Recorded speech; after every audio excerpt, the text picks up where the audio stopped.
Welcome back to another episode of the Twin Elements podcast, proudly presented by Venture Hunting and Outdoors. If you're like us and passionate about hunting, spearfishing, and many other outdoor-related pursuits, with an eagerness to fast-track your learning, then this is the podcast for you.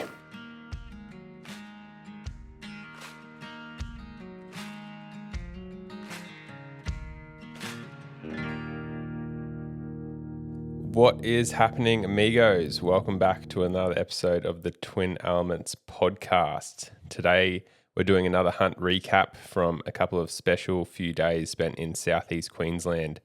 What we had was another generous offer from a few very good hunting mates where Ayden and I transitioned from our venture hunt.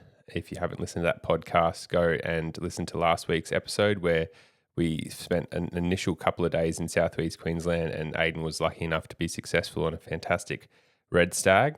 And then what we did was we transitioned to another hunting camp only just over the hill really with a couple of our close friends, and we had two dads and their young sons in camp with us. It was an awesome atmosphere, some great vibes, and got amongst plenty of red stags. So in this podcast, we're going to dive into the topics of hunting with kids, the old quantity versus quality saga that is South East Queensland, once again, strategies for calling red deer in during the middle of the day, and a successful hunt personally from me, as well as touching on your FAQs.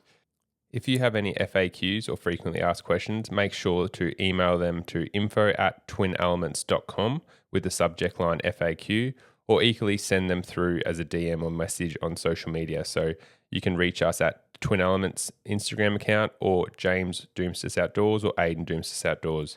So without further ado, we'll jump into the podcast.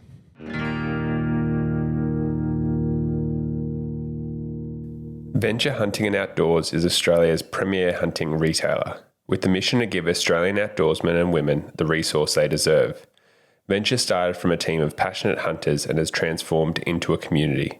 Through group events, top quality gear, exclusive deals, and expert guidance, Venture is more than a hunting store. Check out their website today to see what epic deals are available. So in this hunt, we had two fathers and two sons that had generously invited Ayden and I to spend a couple of days chasing some red stags on a few different properties. We were going to be mainly situated and based on one central camp and one central property, with the opportunity to go to other properties, looking for stags and whatnot. And that was mainly around, I'd actually been there with this hunting group last year, which was, a fantastic camp. And it was mainly just around us going in there and probably teaching a little bit of how we sort of hunt during the rut. So there was a little bit of like education and training and stuff, but also just that camaraderie and spending time with great people in hunting camp during the rut and raw. And one of our first hunts that we went on, one of the dads sort of said to us, would there be the potential for Ayden and I, like he realised that we were trying to film as much Twin Elements content and media as possible, which obviously is a hard task in itself when you've got more people on the hunt. But he just sort of expressed that, his son is a massive fan of what we do and also just really wanted to go out and sort of hunt with us. The son in himself was, I'd say, a very seasoned hunter, only being 11 years old, but from the stories that his dad and the opportunities that his dad had given him, like Ayden and I take our hat off to him. Like he'd taken him out plenty of times, already started teaching his son how to butcher animals. His son had seen a few animals get shot and whatnot, mainly with a rifle. But his dad had instilled a lot of knowledge and training into his son already. So Ayden and I was like, yep, absolutely. Definitely keen to take him out. Obviously sort of set up a few guidelines in the sense of like, we're going to be filming stuff as well, which obviously, like we said, makes things difficult, but we're more than enthusiastic to take this young fella out on the hunt with us. Yeah, to be honest, it reminded me a lot of our youth and the experiences that our dad afforded to us through just obviously a little bit of sacrifice on his behalf and, putting in the effort to take us out as kids. And this father was super, super passionate about it. You could just feel that definitely. He was really passionate about one, giving his son opportunities that maybe he hadn't had with his dad or hadn't necessarily got to experience as a kid. And part of that is just spending time doing these cool outdoor pursuits. They're right into their cycling, fitness, hunting, all these different things. And it was really cool just to see that translate in this young family, and then obviously reminding us of all the experiences that we got to do with our dad.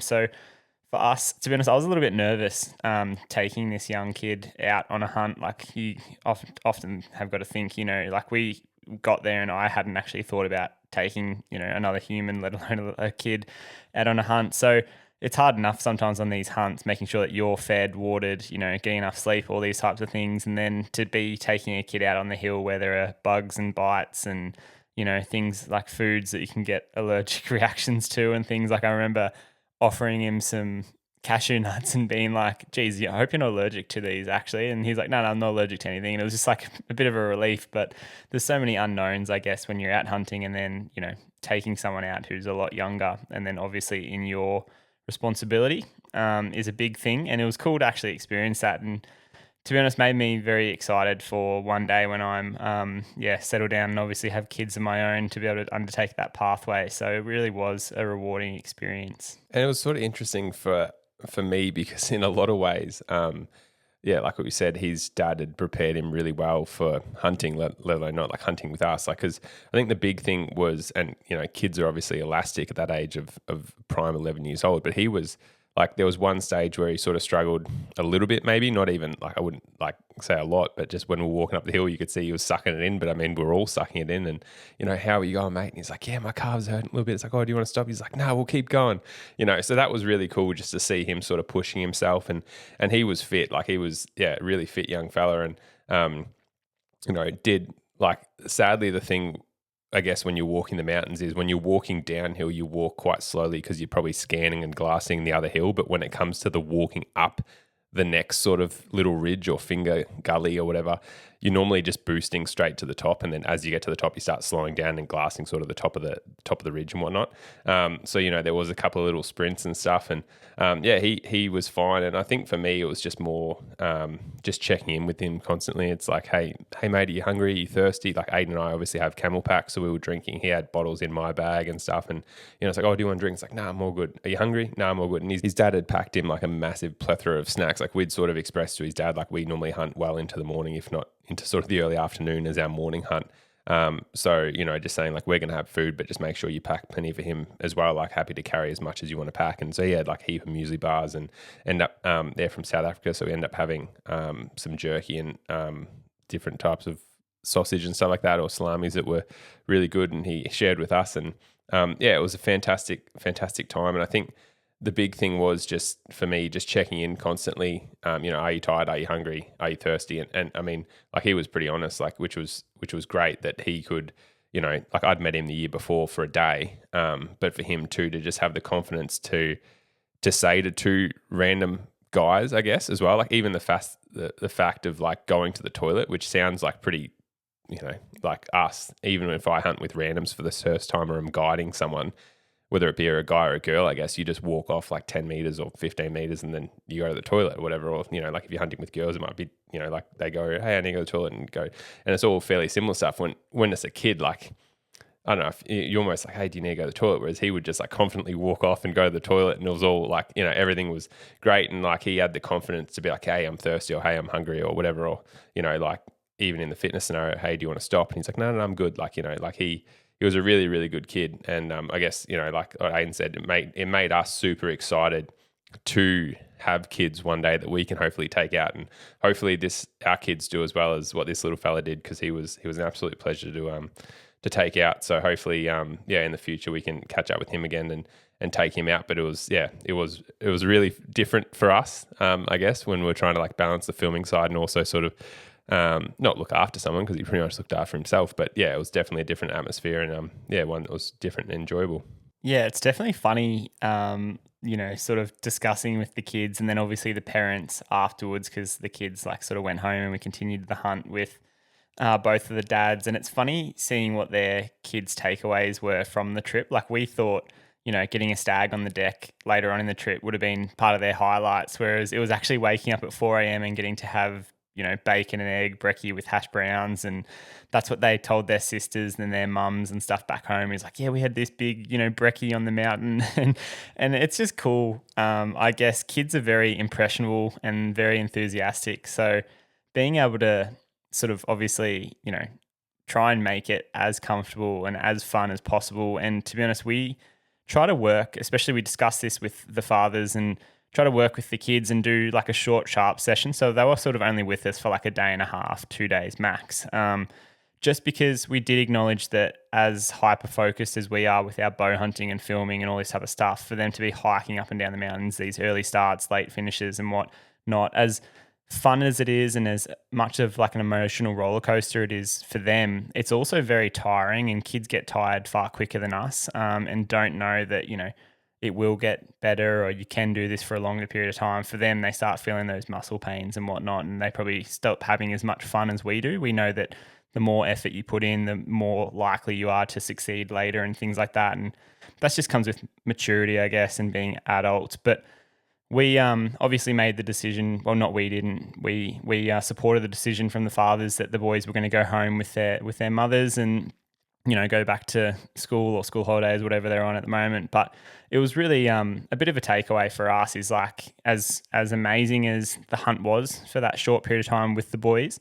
I actually really respected that the dads sort of knew when to cut it, so that not to make the trip, more difficult for the boys, or fade away into what was a really amazing hunt, and then sort of go into them getting tired or them having less expectations on how good the hunt was. Yeah, I think it was just leaving them like still anticipating to come out rather than like, because sometimes it sounds strange, but hunting isn't fun. Like sometimes when, when you're grinding and grinding and grinding and grinding, like there's almost just an element of persistence and almost stubbornness that comes with, some of these higher end hunts when you're like trying to get it done, and, like you're really trying to look for that, that bull elk or a lifetime, or a tara of a lifetime, or a stag or a lifetime, and you just, you're putting in all the work and you're not getting the result. And like obviously it's that type 2 fun where you look back on it like in May or June, and you're like, oh shit, when's April going to roll around already? And but sometimes when you're in the middle of it,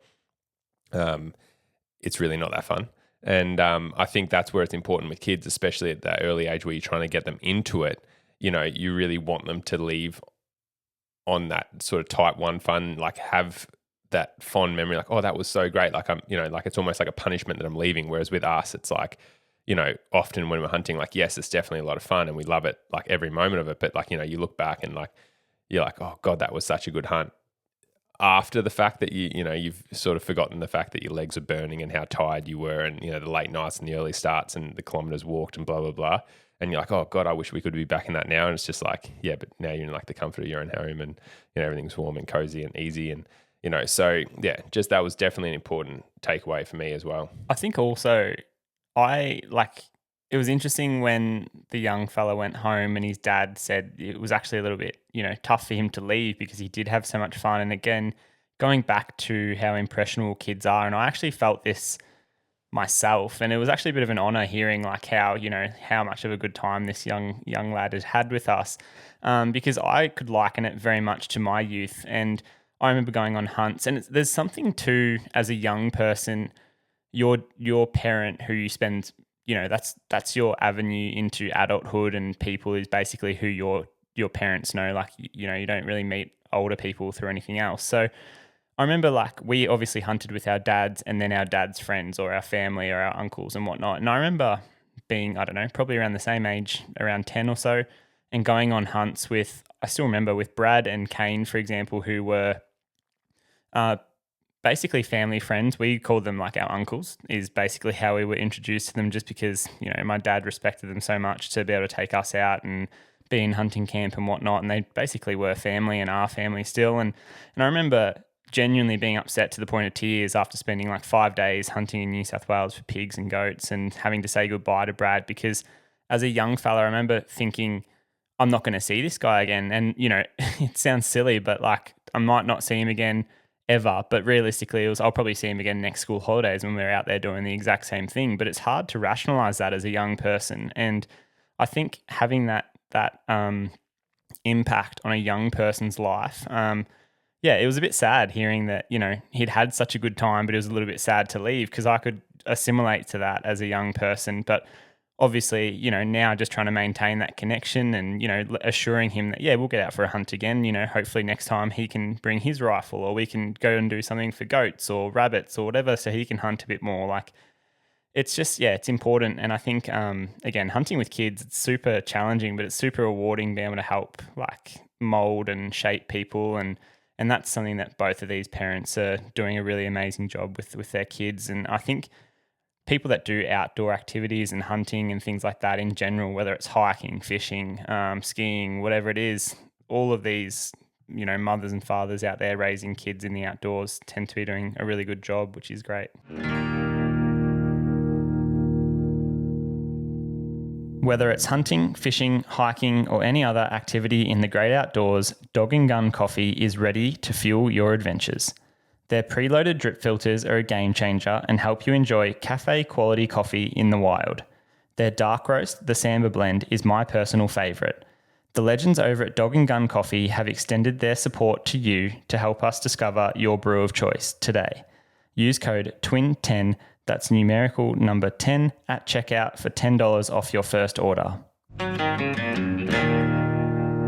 We were lucky enough to take one of the fathers out hunting as well. He just sort of says similarly, like, hey, can I come on a hunt with you guys and just sort of learn, what you guys do and how you do it and stuff like that. Like, obviously Ayden had been successful, a couple of days prior, and he just wanted to sort of see how we, not only like he had a genuine interest in the twin element side, like the filming side, especially because, it's a lot easier filming a twin elements film when we're filming a subject. So, for example, like Ayden and I are both on the cameras, both on the tools and filming someone.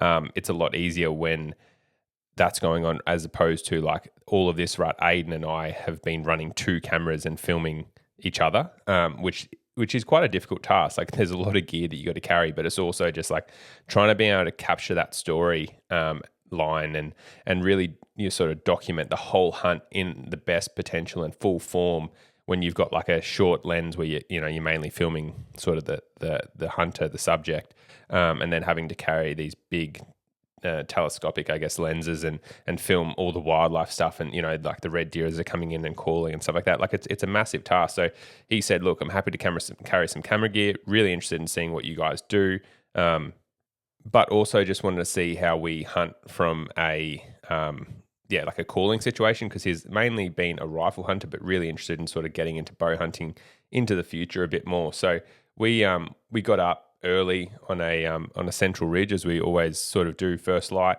and as typical, as we were saying in the last podcast, like, we didn't really need to do, like, I like roaring, so I was doing a fair bit of roaring, but when you've got stags going off, you don't really need to roar and do location roars, because you've got, like, it sort of ended up being that we had probably 7 or 8 different stags roaring in sort of different locations, and so we sort of set out, I guess, to go to where the nucleus of roaring was going on. There was probably 3 or 4 stags roaring in this area. And so we sort of traversed the ridge around to get better eyes on these stags, I guess, and close the distance to where the roaring was going on.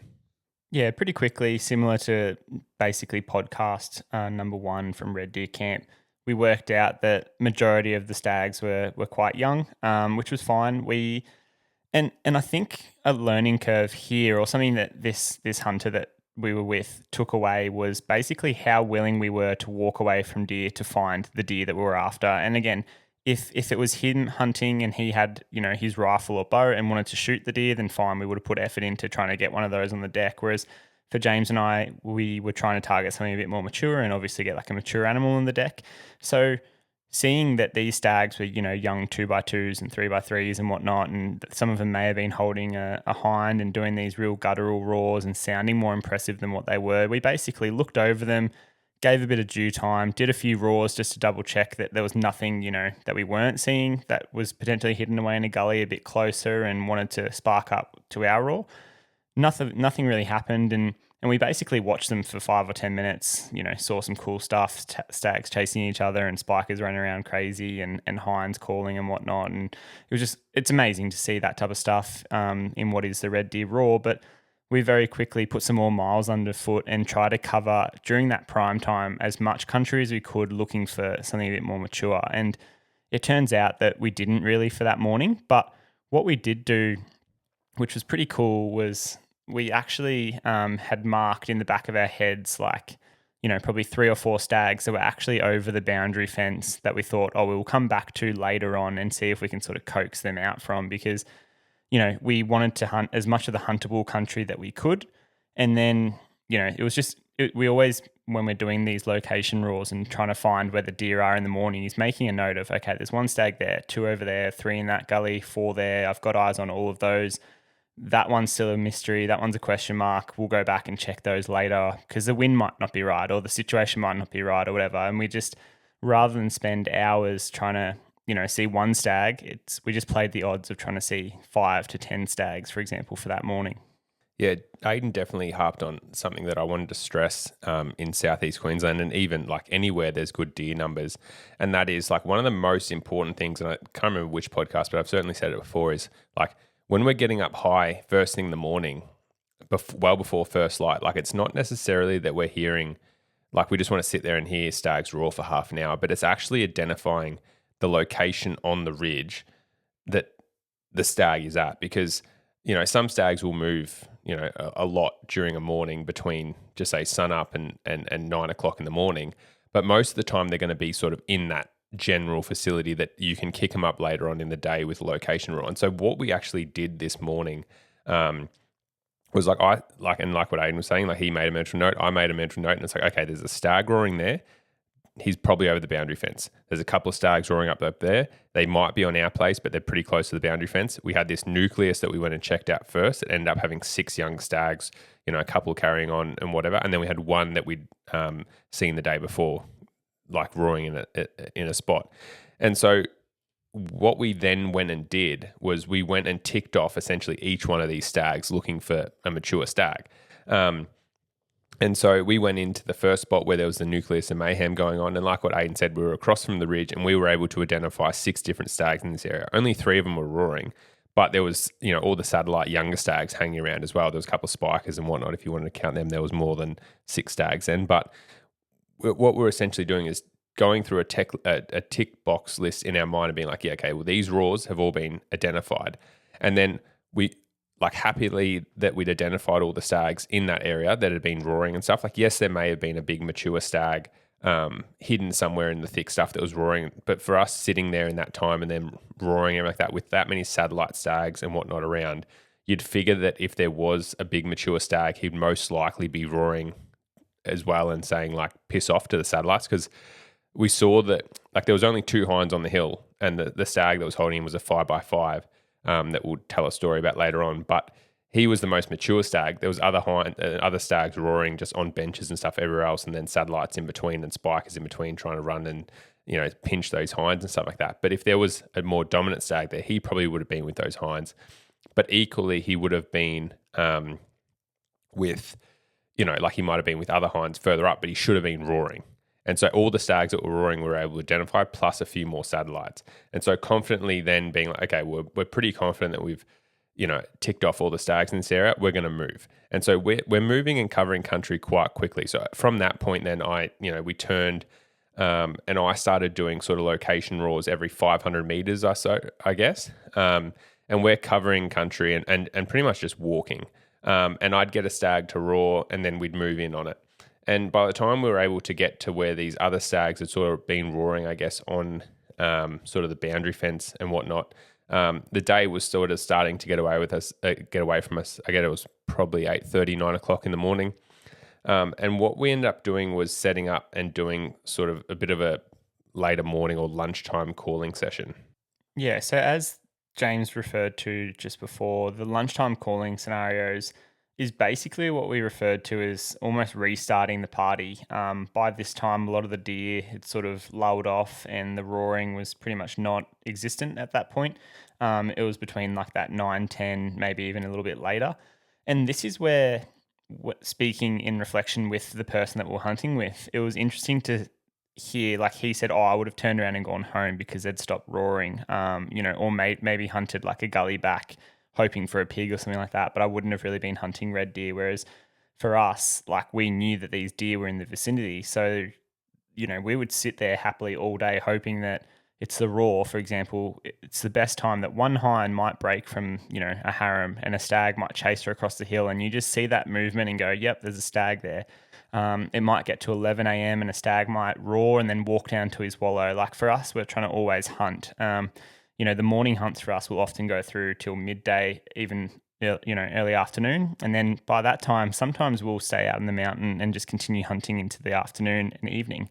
But yeah, what we tried to do in this instance was pretty much, restart the party and get these stags on their feet and roaring again. And so the way that we did that was cold calling, and that was just intermittently throwing out. Like we knew there was a couple of stags. Like we'd done a location roar and had a couple of stags respond, and we were probably, I'd say 800 meters away from most of them. We were set up probably 300 meters over the boundary fence, just with the way that the wind was at that time. The thermals had switched, but they were still sucking down a little bit. So we were fairly high up off sort of a gully that was running down into the boundary or the neighbor's place.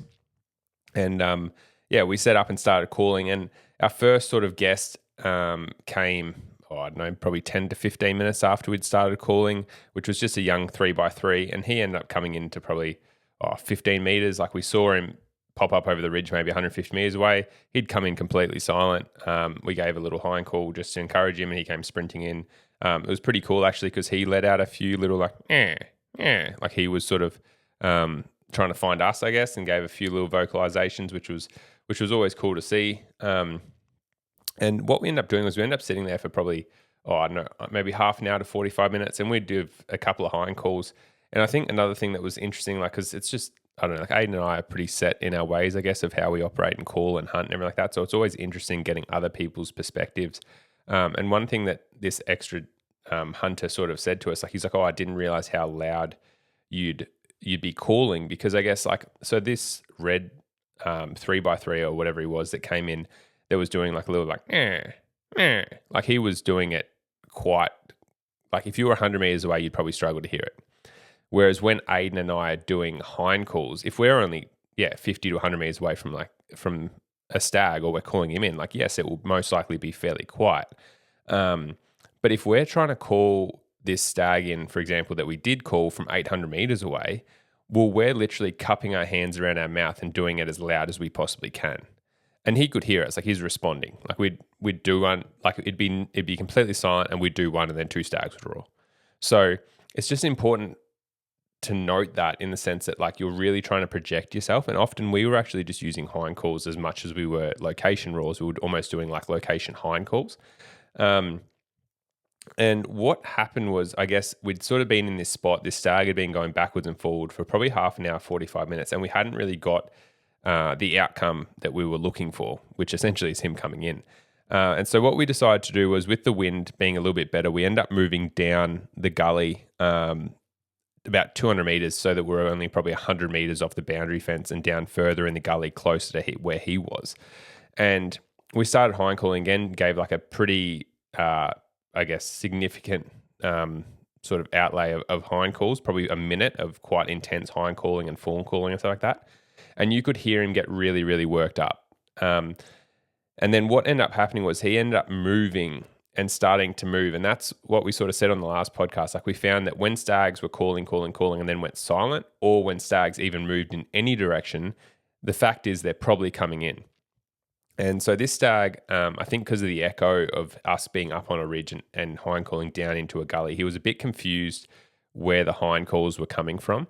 And so he ended up doing a massive loop and coming in to us. But the important note is, we actually had another stag that, in that time that he did his massive loop for 10 or 15 minutes, that actually came in quietly behind us as well, and that was a different 4x4. And he came in completely quiet, and like literally walked into what, like, Ayden was a bit scared through the... Do you want to tell that story?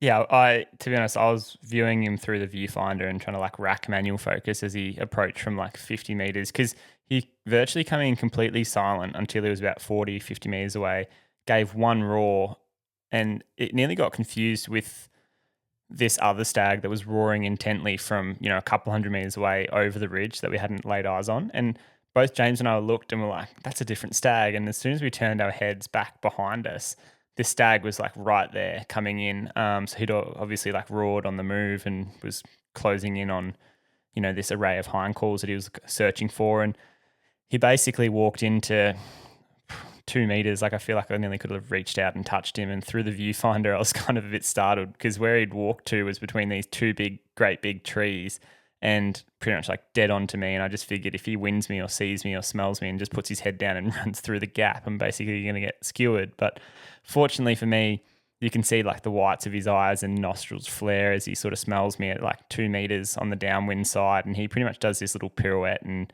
rolls back out there as quickly as he come and then bounds off the mountain. He did this massive leap and traveled, I don't know, almost like 9 feet before hitting the ground. And it was pretty cool to watch. But just as quickly as he sort of got out of there, that other stag was starting to make his way in quite interestedly. Born out of necessity, Day 6 designs and builds specialised equipment for hunters. Their arrows are bomb-proof and consistent. I'm currently running their 275 spine shafts. The split between the usual 250 and 300 spine shaft is perfect for the heavier broadhead that we run. Coming in at 11.8 grains per inch, this setup is perfect for all game here in Australia and beyond. And yeah, after a few hind calls, he made his way in. Interestingly enough, it was a bit disappointing, I'm not going to lie, with this hunt because he, like what you said, I'm a firm believer that you can't tell what a red stag sounds like or how good a red stag is from the sound of his roar because if you could, this fella would have been given all the right indications in the sense of he was down in some really thick timber in a deep dark gully, was roaring quite aggressively and doing roars that made me think that he probably had hinds that he'd left to come to us. And so I was anticipating that he was going to be quite a mature animal and was a little bit disappointed when he jumped the fence and came plodding over just to find out that he was a 3x3 and probably only a couple of years old. So he ended up coming in and as he went down into the gully, the wind actually shifted and he actually winded us and ran off. So it was probably good that he wasn't at a mature animal that we were interested in. But it was just cool to, I guess, lay eyes on and see so many animals in a day, and especially to share a bit of knowledge with fellow hunters and stuff. Just obviously in more of a practical setting, like we try and share with you guys through this podcast our knowledge and increase the likelihood of you being successful in hunts. But obviously, sort of replicating that in a live situation and showing someone exactly how we do it. So hopefully now with us sharing these sort of hunting stories, I guess that sort of highlights and really puts a bit more detail into our calling strategies. And we sort of finished the morning by continuing down the ridge. We actually, did a location roar, probably 5. Like we had just say 2.5 k's of boundary fence back to camp, and we, in my mind, I had one more stag that I knew was over the boundary fence that I wanted to tick off, and we probably moved about 700 meters down that fence and gave a roar, and he gave a roar. And by now we're talking like 1:30 in the afternoon or probably 12:30, something like that, like very much middle of the day. And I said in my mind, okay, I picked a tree on top of the ridge about 700 meters down the ridge. And I'm like, I want to do another call from there. So I moved down to that tree, did another call and did nothing, didn't roar to a location roar. But then gave 2 hind calls and straight away he sparked up. And I was like, okay, perfect, here we go. And he was actually a fair bit further than what I'd anticipated he was. And so we got back up on the march and went to another tree that I sort of picked out. And straight away we got to there and we were up on the ridge and he was still over the boundary fence, probably about 200 meters. And it was interesting. We sort of gave a couple of hind calls and he started, carrying on. Sounded like he was coming in, but what he was actually doing was chasing his own hind around. But it was enough for Ayden and I to identify that he wasn't a shooter and was just another young stag. And so it was pretty funny because then straight away we're like, okay, well, let's go. Like, we're not in that situation. It probably would have been pretty hard to call him in. Like we're probably more likely to call the hind in, I reckon, in that situation. But yeah, anyway, it was a stag that we were interested in shooting. And so we were pretty keen on getting back to camp and just sort of relaxing before heading out for the afternoon. But it was great that we were able to, like, I think for the day we ended up laying eyes on and identified something like 12 to 13 stags for a sort of, whatever, 5:30 to 2 o'clock in the afternoon session. None, obviously, which we were sort of keen on taking, but it was just cool to be amongst plenty of action and be able to call those deer in from such a long way. So definitely a tactic that has worked, wonders for us this rut. So hearing of all the excitement and action that we'd had that morning with one of our good mates and hunter, we had got back to camp, had a bit of a bite to eat, and the other hunter in camp had said that he was a little bit jealous and wanted to basically get out with us that afternoon and try and target his first red deer with the bow. So we'd shifted tactics, left our bow or James's bow in camp, and we'd marched up the ridge. We were probably leaving a little bit late just because the morning hunt had got away from us and we did get back to camp late. So by the time we got up on the mountain, it was probably around 4 o'clock and we only really had time to settle in for one good sort of calling situation. So being the objective of this hunt, with trying to get a stag or just a deer on the deck, really mostly a stag, but weren't too picky in terms of age or maturity or anything like that. We basically just took this hunter straight back to that nucleus that we'd identified that morning. So with the thermals shifting up the hill, we actually came in from the opposite side of where we were glassing that morning and basically got into position and got to where we assumed that the deer would be. And just as we were about to start calling, we actually spotted, a hind and a yearling just moving around in the scrub. So that gave us a good indication that the stag or a stag would be nearby. And we basically dropped down the ridge a little bit, got the wind right, and started making a few calls.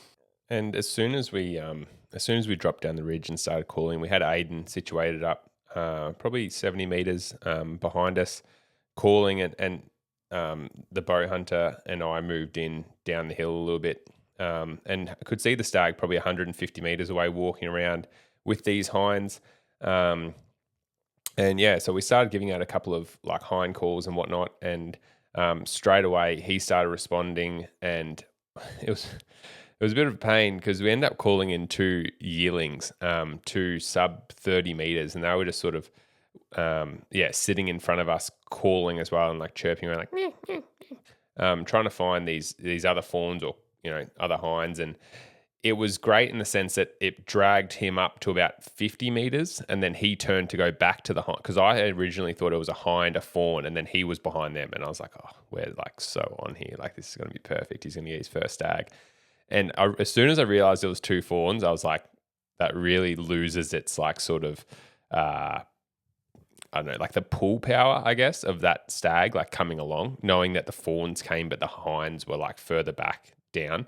And so that's pretty much what he did. Like he came up, got to about 50, gave a roar, turned around and went back to those hinds, which then put us in a really poor position. And go take my hat off and actually say like Ayden read it like absolutely perfectly. And he couldn't really see us and I couldn't sort of see Ayden, but he just knew that those fawns were going to be like super close to us, which they were, like sub 30. And he just stopped calling because obviously like if those fawns kept coming past us and then winded us, like it's hard to say what, like if they ran off and were barking and carrying on and stuff, like that's obviously most likely not going to be helpful for our situation. Like, I mean, it could have been the thing that brought the stag in. Like it's sort of hard to tell, but you'd think that most likely alarm calls in that situation's an animal and deer running away. Like sometimes deer running can be a bit of a draw and a distraction stuff, but it also can be like a what the hell's going on and then them running off. So Ayden just timed it perfectly and stopped calling, and we ended up having to wait about half an hour, which did suck a fair bit of time for this arvo hunt up, I guess.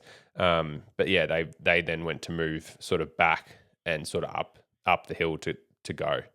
Yeah, from my perspective, my job was essentially to paint the picture that there were hinds up on this ridge, sort of behind where we were hoping that the stag would walk through within bow range on his way up to these hinds and fawns that were up on the ridge where I was.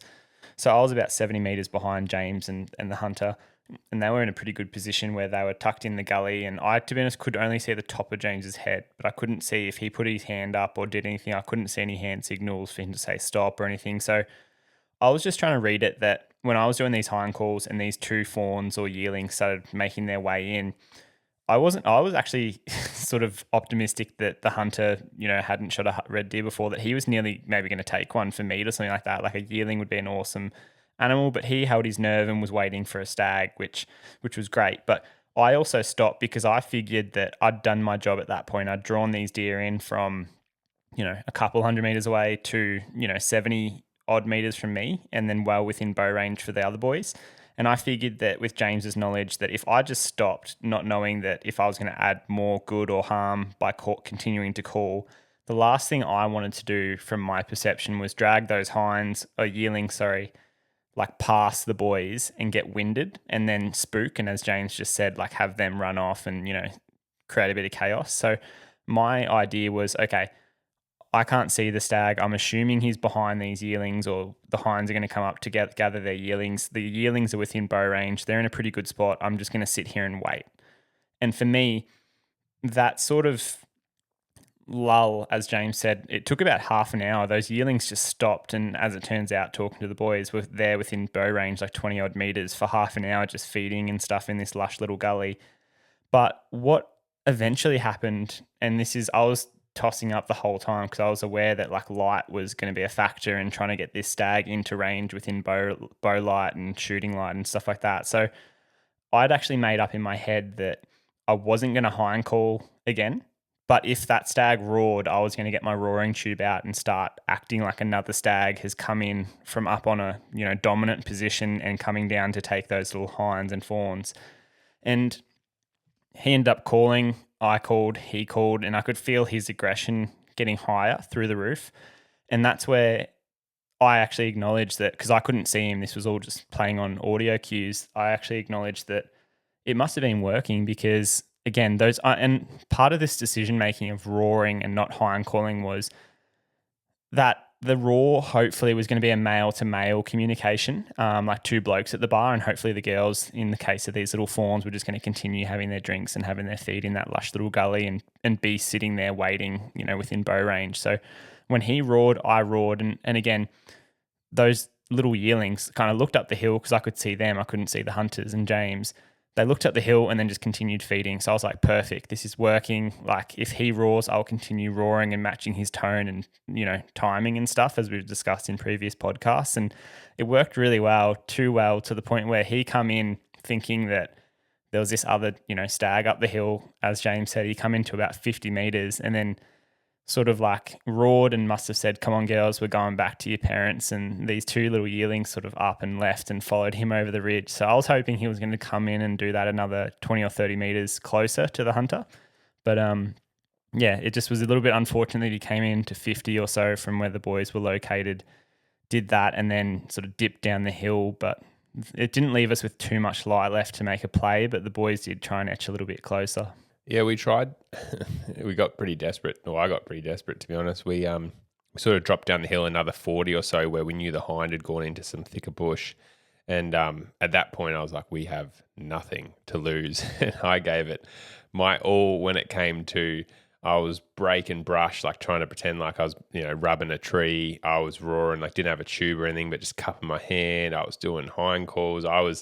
I left it all on that mountain trying to get that man a stag. And sadly, he was not playing the game. He was on that hot hind, literally like on her ass, probably 70 meters over a little crest. And I just said to the hunter, like, if we go over that crest, he's looking straight up at us. Like he needs to come to us. And he had that girl. He was pretty content. And unless I was going to be a big bad stag coming over the hill to sort of fight him, which I couldn't do, he just wasn't going to come. And so he won this fight for now. But very happy to say that in the days following, when Ayden and I actually left and came back to New South Wales, we got a very lovely message from the hunter, our good mate, saying that he'd got his first stag on the deck, and we're actually pretty sure it was that same 5x5 stag. So obviously a huge congratulations to him for sticking it out and putting in the hard yards, but also he did get the win on the board eventually, I guess, and secure his first red stag, and a beautiful, really great stag is his first one too.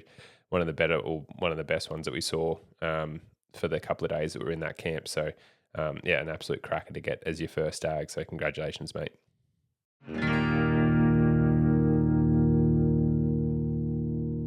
Atlas Wild helps to fuel your outdoor adventures. My personal favourite is the peach iced tea in the Rise, which is caffeinated and keeps you ultra focused while on the mountain.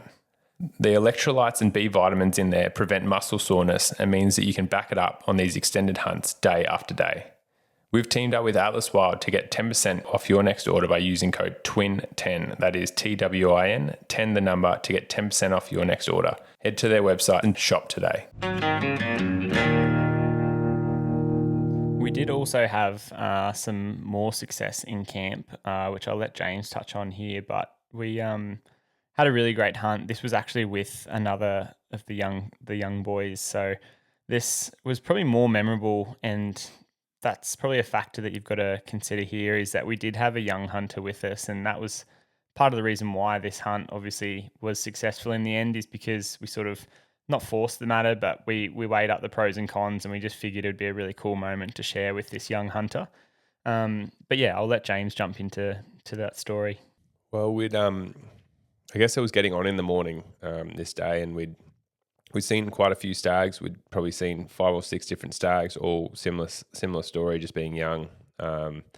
And yeah, we set up for this calling situation, and it was probably 9:30 or 10 o'clock. So, and did a location roar and had a roar back, and we moved in on him, and he was sort of down in the gully, and we were up sort of on the top, and we ended up setting up in a stand of trees, and sort of just said to this young fella, hey mate, like, just sit still, and when, like, if a deer or deers come in, like, don't move too much, just hang tight, like, you can move your eyes and stuff, but even try not to turn your head so much, or don't move your fingers and everything like that, like just sort of sit still, because this stag might be coming in quite close, and we're set up there on the hill, and we're roaring and carrying on and stuff, and we sort of, generally speaking, roar to locate, and then hind call to sort of draw them in, and Ayden and I are doing a few hind calls here and there, and he'd roar back, and then we'd do some more hind calls, and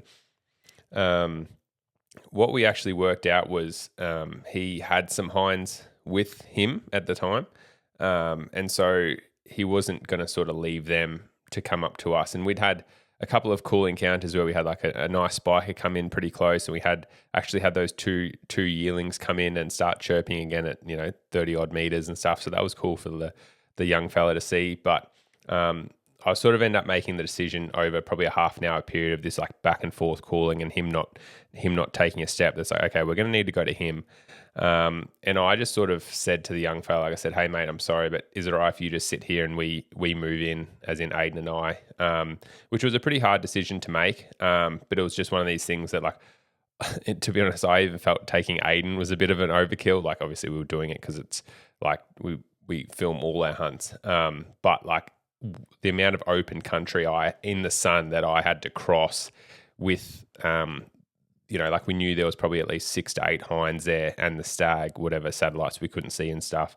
And so I was very, very concerned about us getting busted, moving in across this fairly open face in the sun, down to get sort of into this stag's lair to try and hopefully draw him into bow range. And he was like, yeah, mate, that's all good. Like I'll stay here or whatever. And so what Ayden and I did was essentially I would, at that stage, I then sort of wanted to imitate a challenge, I guess, because we had roared a couple of times. So like we had sort of put a picture in his mind that there was hinds there and stuff, but there also was a stag with those hinds. And now I was trying to emulate that I was a stag moving down the hill onto his location. And so I would roar, and we had so much open country and leaf litter that when I would roar, Ayden and I would take, as I was roaring, we would try and take 3 or 4 steps at a time, to move across this really crunchy leaf litter, because he's probably only 150 to 200 meters away. So we did have a little bit of broken sight and a little bit of timber and stuff, but definitely like pretty much in full vision the whole time, and that's why we had to sort of leave the young fella behind. But yeah, we ended up dropping down into the gully, and the hinds had actually moved off. I think that one of the other satellites had sort of tried to take them, and the hinds, like we'd seen them move off, and we'd heard him move across roaring, and he was pretty much like a greyhound, nose to the ground, trying to find where these hinds had gone. And we sort of jumped in and essentially took advantage of the situation and gave him what he was looking for, in the sense of, we gave him a couple of hind calls, and he was very invested. Like I think one of those girls was probably in season, because he was a nose to the ground trying to find this hind. But he obviously, having lost his hinds, wasn't going to miss up the opportunity for a free hind that was only 100 meters away. And so he sort of did a weird, I guess, like instead of coming straight into us, he did a bit of a big arc, like with his nose to the ground, smelling where these other hinds had gone. And we just sort of put ourselves in this path, and we set up maybe 30 meters or not even 20 meters, or probably 30 meters above the gully that he had to cross and come in to us. And I remember seeing him on the opposite ridge, and to be honest, like he was probably he was one of the nicest stags that we saw on this couple of days of hunting. I did know that he wasn't like a giant stag, but it was one that I was more than happy to take. And I think also just making it a bit more special having like the little fella there and it being sort of one of his first bow hunts for red stags and stuff. And so definitely an animal that I wanted to take. And he came in to cross down the gully and lost vision. And that's when we didn't really have a lot of cover. And so I took advantage and sort of drew back, probably more anticipating that he was going to, at this stage, he sort of straightened up and take a bit of a straight line into us. But what he ended up doing was sort of popping up out of the gully and then walking across. And I probably did have a shot there as soon as he did that. But I just didn't, I didn't take the shot. I didn't feel that confident. And so I held, and then he ended up going into some really thick sort of higher grass. And on the film, it looks, I'm probably about maybe a foot and a half lower than Ayden. So on the footage, it looks like there's a shot there for him. But for me, I couldn't really see where the bottom of his like chest was and everything like that. And like it sort of made it hard for me to anticipate like exactly where to be shooting. Like it wasn't that I didn't want to shoot through. Like I was confident that even if my arrows hit the grass or whatever, it was more just anticipating where he was. And so he ended up like rubbing a tree, giving out a couple more roars. And then he started sort of walking parallel to us in the bottom, and I ended up just giving him a little hind call. So he came running up the hill and just sent the pilot cut and the day 6 shaft straight through. And it was a pretty tight, it was a quartering on shot really. And I'd say I probably got half a shaft of arrow, but what I've done is I've sort of broken straight through the shoulder there and straight into the boiler room, and he's probably ran maybe 70 meters down the gully and up the other side before tumbling back into the gully. The hard thing about all of that was, I guess I ended up drawing back, like we reviewed the footage, and it's probably just a good indication that I'd end up holding at full draw for 1 minute and 50 seconds, which was not something that I'd anticipated for, but it was just something I had to do to get the shot that I was confident with. And so, being able to, like, I'd done a lot of practice obviously before the rut, like as you can tell, we take hunting very seriously. And so, I was shooting a lot leading up to the rut and still during the rut to make sure that, I'm confident with my shooting and building up that strength to be able to hold your bow back. Not that I anticipate that I'm going to need to hold for 1 minute 50 on every shot. And that's probably the longest I've ever had to hold it back for. But, if the circumstances does arrive that you have to, then it was confident to do so and then take the shot afterwards. So, definitely something that bow hunters should practice doing those longer holds. It was awesome to get, a stag on the deck. Like we'd had some really, really cool encounters and having that young fella with us on that hunt, I think just, was the cherry on the cake and really topped off an awesome couple of days and awesome morning of hunting.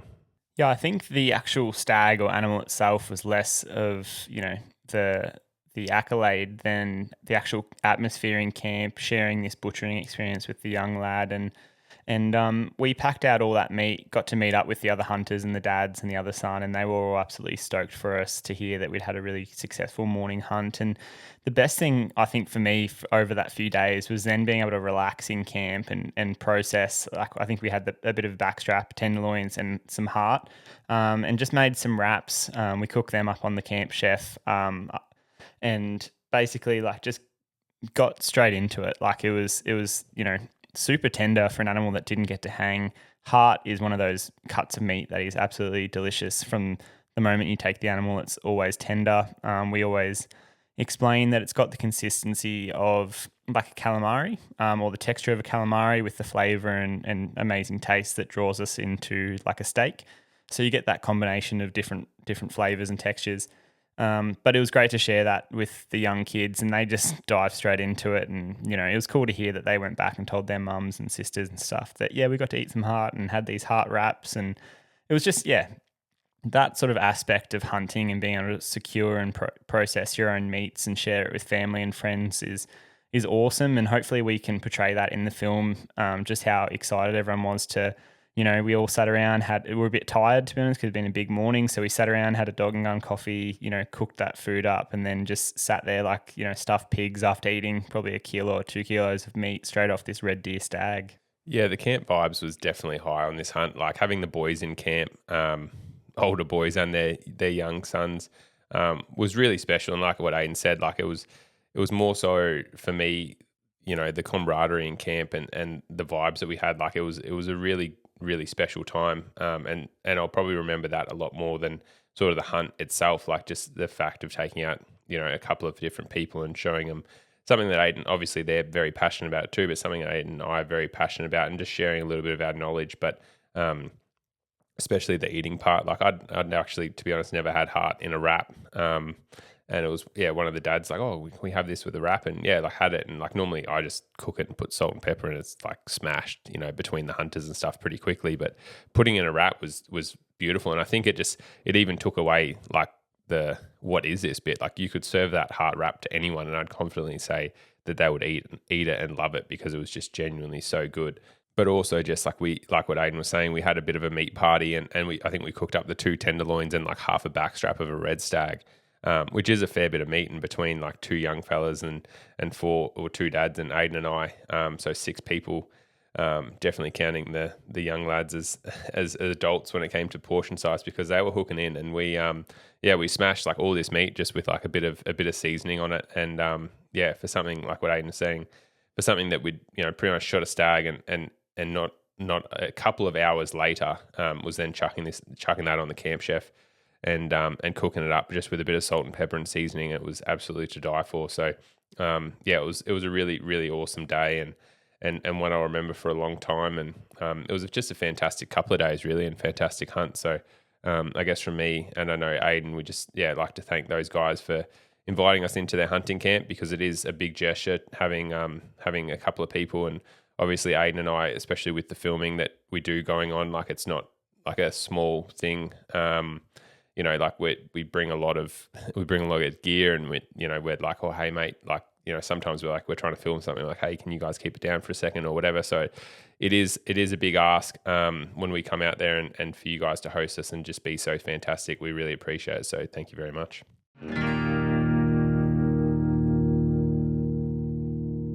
Whether you're making your way up a scree cliff or hiking a distant trail, you want to be confident in the boots that you wear. And for Ayden and I, that means Lower.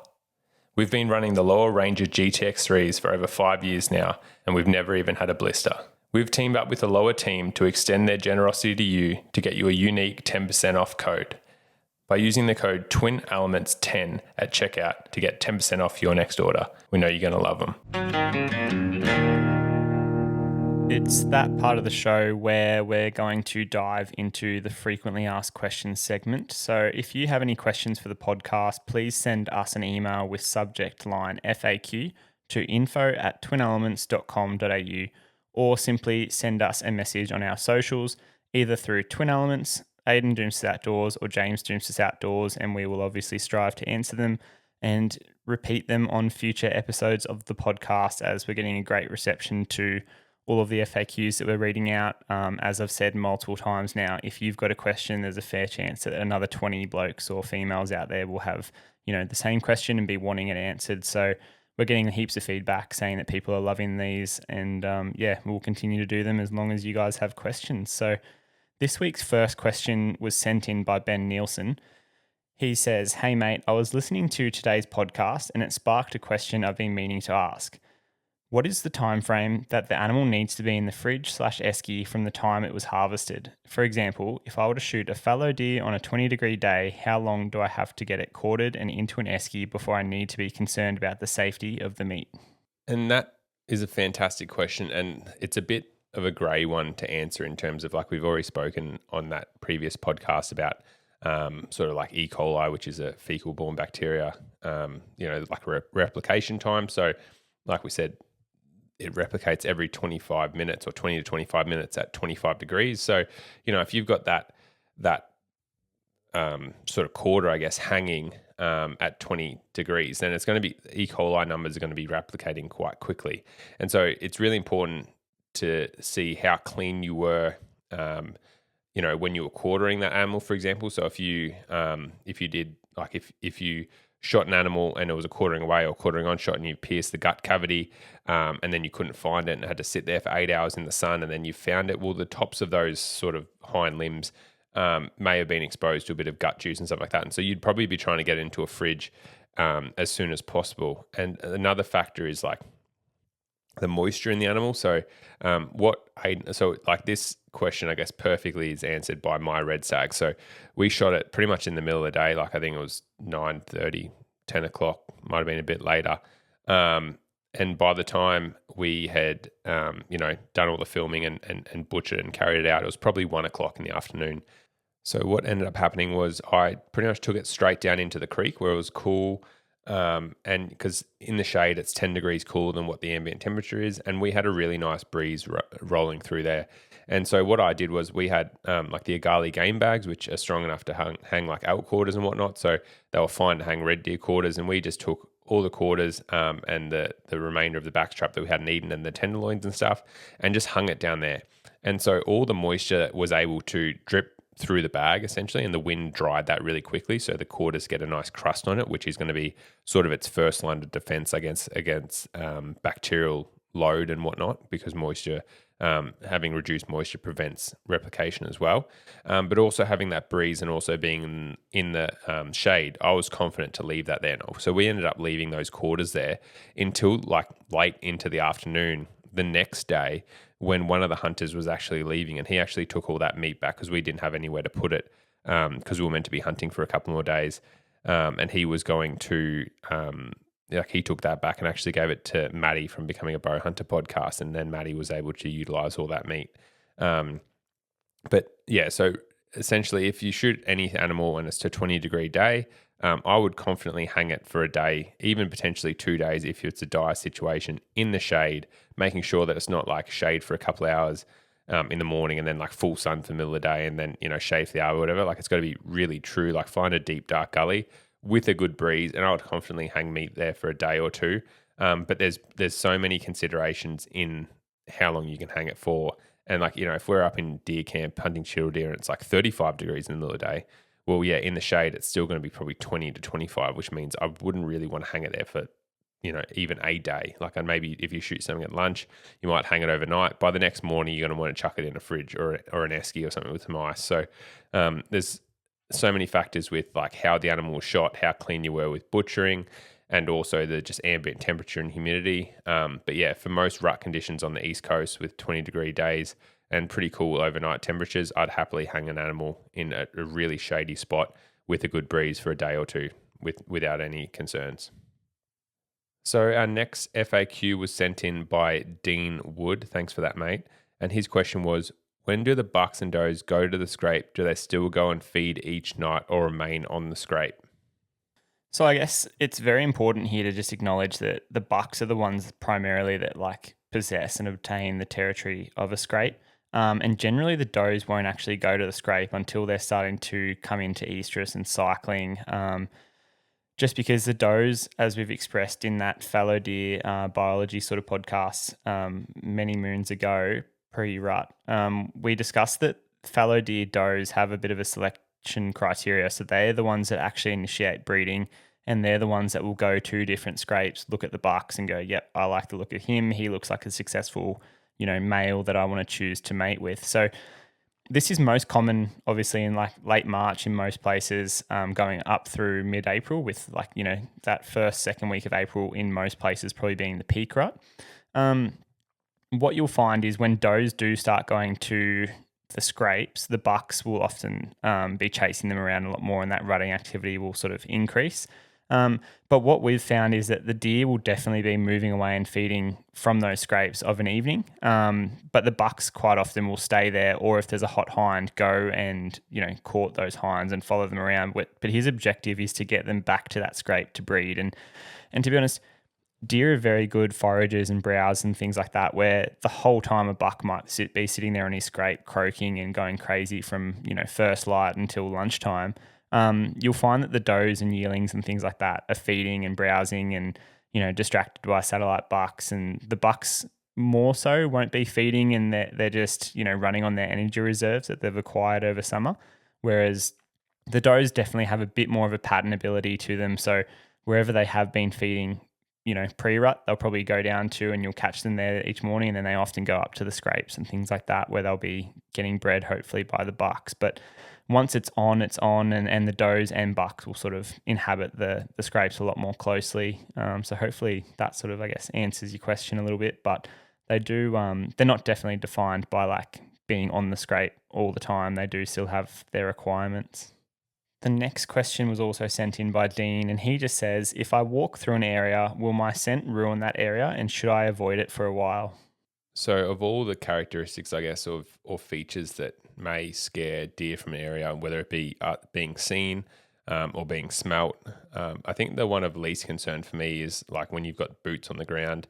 I'd probably be more hesitant of where I guess, go to the toilet and urinate and defecate, especially when you're obviously spending like all day out in the mountain. Everyone, I'd be very surprised if you told me they don't pee out in the bush. So, going to the toilet close to a scrape, for example, or where, like a prominent bedding area is for the red deer that you're chasing is probably not the best idea. Going somewhere that's less likely is going to be a suggestion. But walking through areas, to be honest, it's something that I am not really concerned about at all. Because I've had even this rut, how many times have Ayden and I walked through an area and then called and then had red stags come in, honestly, within 5 minutes from that direct line and walk that game trail and not smelt us. I think if it's like an area that's in the sun, your scent sort of gets, and this is going to be a poor expression for it, but like almost burnt away quite quickly. And so it disappears, the scent vapor, which is not really a thing, gets removed. So yeah, boots specifically, like I'm not really worried about leaving a lot of scent and stuff on the ground. More where I urinate, defecate, but certainly, yeah, like if I'm not going to be walking through scrapes and stuff if I don't need to. Like, you don't.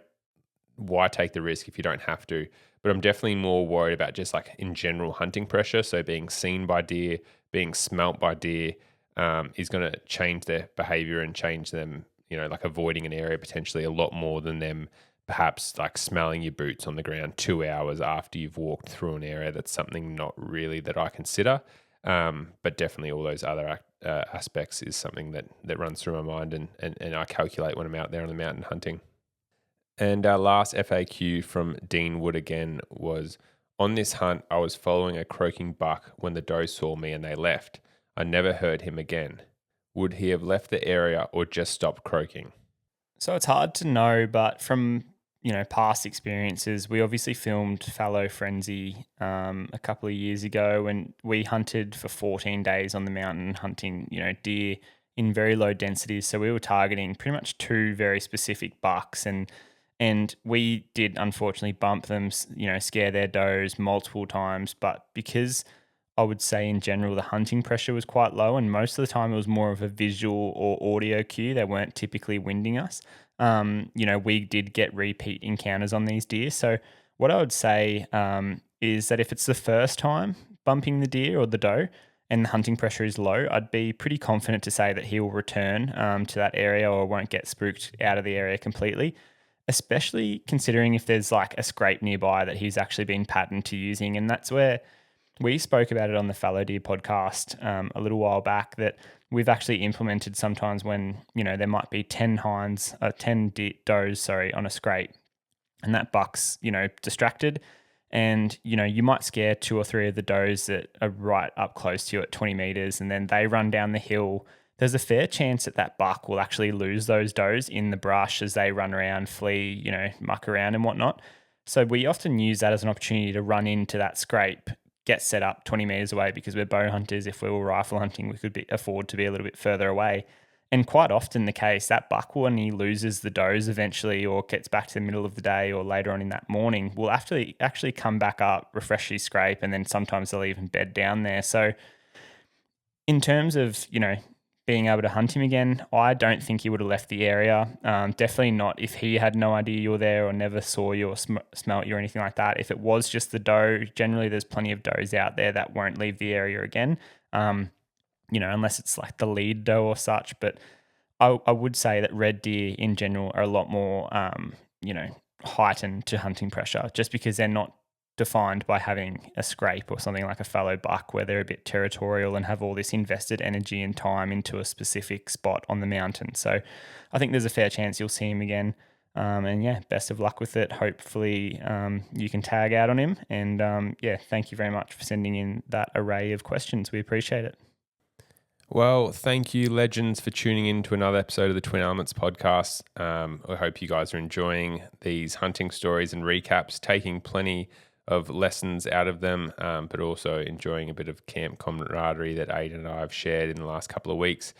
We've had a really, really awesome ride. We've got some incredible footage that we can't wait to share with you guys, but we've also had some truly spectacular animals hit the deck. So it's just been an awesome time out in the bush. But we've actually received a little bit more news this morning about something that we're very excited about and can't wait to share with you guys. And that is that Ayden and I have both drawn general deer and elk tags in Montana this year, coming 2025. So Ayden and I are going to be heading back. We're going to hopefully get a few critters on the deck over there and film some more US-based content for you guys to share and watch in the future. So we can't wait to get back over there. It feels like a little bit of a second home for me in Montana now, and it's definitely got a little special spot in my heart. So I was very excited to see that we'd drawn, and I actually can't wait to get Ayden over there with his bow this time, and hopefully film him take an awesome elk like he did with me 2 years ago now. So can't wait to get back over. September can't come soon enough, even though we've got all these running red deer and fallow deer in Australia. I already counting down the days to get back over there. So going to be plenty sweaty Stairmaster sessions between now and then, but Ayden and I are definitely keen to get over and hopefully be successful on those hunts. Yeah, personally for me, I set a bit of a goal for the year. You probably would have heard it in our resolutions podcast early in the year, and we were just checking in and touching base regarding some of our dreams and aspirations for 2025. And I had a couple. So obviously, like, my running was one that was very consistent, like a daily sort of thing. Is I wanted to be running and putting kilometers in the legs, just because I knew that would carry over to just general fitness. But one of the other things I set out was to hopefully be able to draw these tags and get out to a new place and be able to take my bow over to the US this year and target an elk or a mule deer or a whitetail. And basically the goal was to take a new species. So there's obviously a lot of things that have got to go right to achieving that, but drawing this tag in Montana is the first and probably biggest step in the right direction. So now that we've done that, the drill, we'll put the work in to obviously hopefully go over there and achieve it. But there's so much to do between now and actually setting boots on the ground, but the anticipation of this hunt is pretty next level, and I'm just really excited to go over and repeat that and do it again with my best mate and someone that we've obviously forged a lot of memories together on the mountains and stuff. And I think the US and just the magnitude of these hunts is something that speaks for itself. So another hunt that we're super proud of is our Northern Territory hunting series, which will be dropping in the near future on our YouTube channel. But what we have got going is our 20K YouTube subscriber giveaway. And that is all revolved around our Northern Territory highlight reel, which we've got pinned to our YouTube channel. So if you want to jump over there and enter the draw, what you need to do is, with 25 words or less, write where you'd like to hunt and what species on that Northern Territory highlight reel. And you'll go in the draw to win thousands of dollars of prizes that brands that we work with and love have generously donated to support us. And so you could be in the draw to win some lower boots, an option sight, some day 6 gear in the form of a knife and some arrows. You've got Cayuga broadheads, OzCaf Energy, Atlas Wild, Dog and Gun, Kimbo knife sharpener. It's all there. It's all going to be going to one lucky winner. So jump in, do a comment, tell us where you'd love to go for a hunt, and be in the draw to win this awesome prize pool. Next week's podcast switches things up as we shift from South East Queensland, where you've obviously heard and been a part of these Red Deer Camp podcasts with us, and where we've hunted with a range of other hunters in some pretty cool atmosphered camps. But next week we go back to New South Wales in search of hopefully a giant. We're basically changing up from quantity to quality. So we're going to be doing a lot of miles and covering thousands of acres of private property in search of basically one or two deer that could be on the place. So this is a podcast that you simply don't want to miss. After weeks of grinding it out, searching these properties for a giant stag, we've actually had an arrow find its mark and secured a new personal best red stag. So please tune in next week for all of the action from our final Red Deer report. Once again, thank you for all your love and support, guys. We appreciate everyone getting involved, sharing the podcast, especially if you've learnt something, and putting it up on your story or Instagram. Telling your mates and just building this community that we're trying to build here at Twin Elements. Obviously, as you can tell, we're very passionate about trying to give back to you guys and quicken your learning curve, but also build on the hunting community and show it in the best light possible, whether it be through our YouTube videos or on social media or this podcast. So thank you to everyone that subscribes, reviews, and rates the podcast. We really, really do appreciate it. And thank you for all the support and love that you guys are showing on this platform. It really does sort of lighten up our hearts, and we really do appreciate it. It's really special for Ayden and I. So thank you once again, and thank you for tuning in to another episode of the Twin Elements podcast. Cheers, legends. We'll see you next week.